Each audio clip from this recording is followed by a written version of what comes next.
ఈడ దర్గాను మోసం చేసినావు. పాలమూరులో ప్రాజెక్టులు కడతా అని, పాలమూరు రంగారెడ్డి ఎత్తిపోతలు పూర్తి చేస్తా అని కల్వకుర్తి, భీమా, నెట్టంపాడు, కోయిల్ సాగరు, జూరాల, ఆర్జీఎస్, తుమ్మిళ్ళ ప్రాజెక్టులను కడతా అని చెప్పి పాలమూరుకు మాట ఇచ్చి పాలమూరుని ఎండబెట్టి ఎగవేసిన దుర్మార్గుడివి నువ్వు ఈరోజు సంవత్సరం పూర్తి కాకముందే మా మీద వడేడుస్తురట.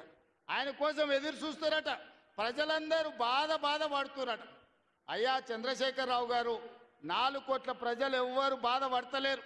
రైతులకు రైతు భరోసా వచ్చింది, రైతులకు రైతు రుణమాఫీ జరిగింది, విద్యార్థులకు ఫీజు రియంబర్స్మెంట్ ఇచ్చినాం, రాజీవ్ ఆరోగ్యశ్రీ 10 లక్షలకు పెంచినాం, పేదలకు ఇండ్లల్లా 200 యూనిట్లు ఉచిత కరెంట్ ఇచ్చినాం, ఆడబిడ్డలకు 500 రూపాయలకే సిలిండర్ ఇచ్చినాం.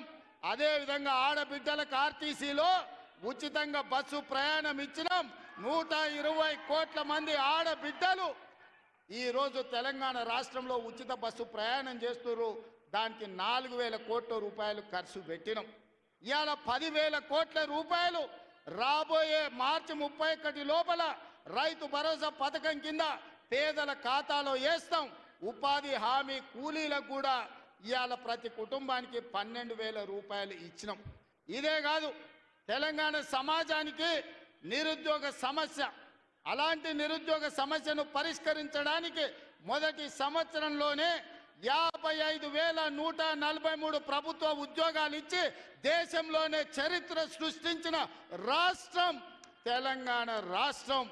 నువ్వు 10 ఏళ్ళు ఇవ్వలేని ఉద్యోగాలు మొదటి సంవత్సరంలోనే 55,143 ఉద్యోగాలు ఇచ్చిన చరిత్ర మాది. వీటన్నిటి మీద నీకు చిత్తశుద్ధి ఉంటే, నీ నాయకత్వం మీద నీకు నమ్మకం ఉంటే నువ్వు రా అసెంబ్లీలో.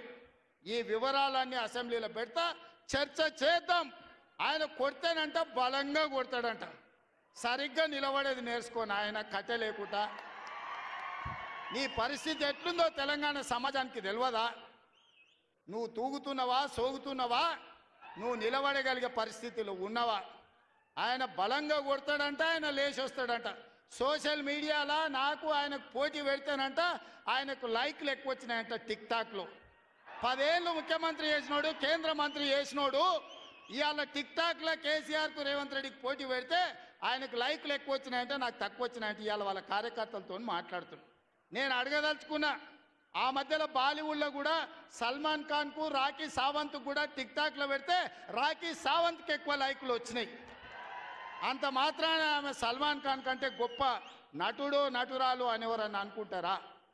ఇవాళ చివరికి ప్రజలు తిరస్కరించి ప్రజలు డిపాజిట్లు జప్తు చేస్తే ముఖం జల్లక ఫామ్ హౌస్లో వండుకున్న చంద్రశేఖరరావు సోషల్ మీడియా టిక్ టాక్లో నాకు లైక్లు వచ్చినాయని చెప్పుకునే పరిస్థితికి వచ్చిందంటే ఆయన మానసిక పరిస్థితి ఎట్లుందో తెలంగాణ సమాజం అర్థం చేసుకుంటుంది.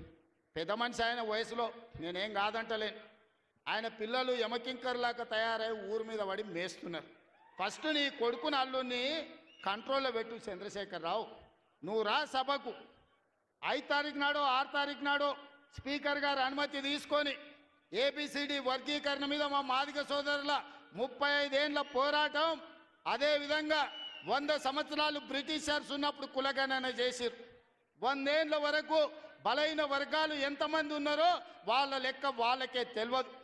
ఎంతోమంది ప్రధానమంత్రులు, ముఖ్యమంత్రులు మారినారు కానీ బీసీల లెక్కలు తేల్చలేదు. కానీ భారత్ జోడోలో రాహుల్ గాంధీ ఇచ్చిన మాట ప్రకారం ఈరోజు కాంగ్రెస్ పార్టీ బీసీల లెక్కలు తేల్చింది, ఇంటింటికి పోయింది, లెక్క కట్టింది. రాబోయే 2 తారీఖు నాడు బీసీ కులగణన నివేదిక రాబోతుంది.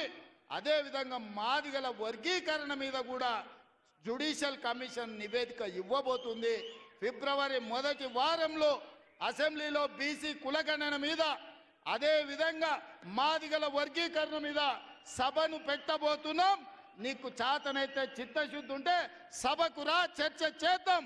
నువ్వా మేమా తేల్చుకుందాం. నీ ఫామ్ హౌస్లో నీ వంది మాగదులను, నీ భజన చేసేటోళ్లను నువ్వు వాళ్ళను జమేసుకొని వాళ్ళ ముందల పొంకనాలు కొట్టకు చంద్రశేఖరరావు. నువ్వు కాలం జల్లిపోయిన 1000 రూపాయల నోటువే. ఆ నోటు పెట్టుకుంటే ఎవడైనా జైలుకే వెళ్తాడు. ఒకప్పుడు 1000 రూపాయలకు చాలా విలువ ఉండే 1000 నోటుకి. అవునా? 1000 నోట్లు ఉన్నాయంటే అని మునగాని కింద చూసేది. ఇప్పుడు 1000 నోట్ల రూపాయలు ఉన్నాయంటే తీసుకుపోయి బొక్కలు వేస్తారు.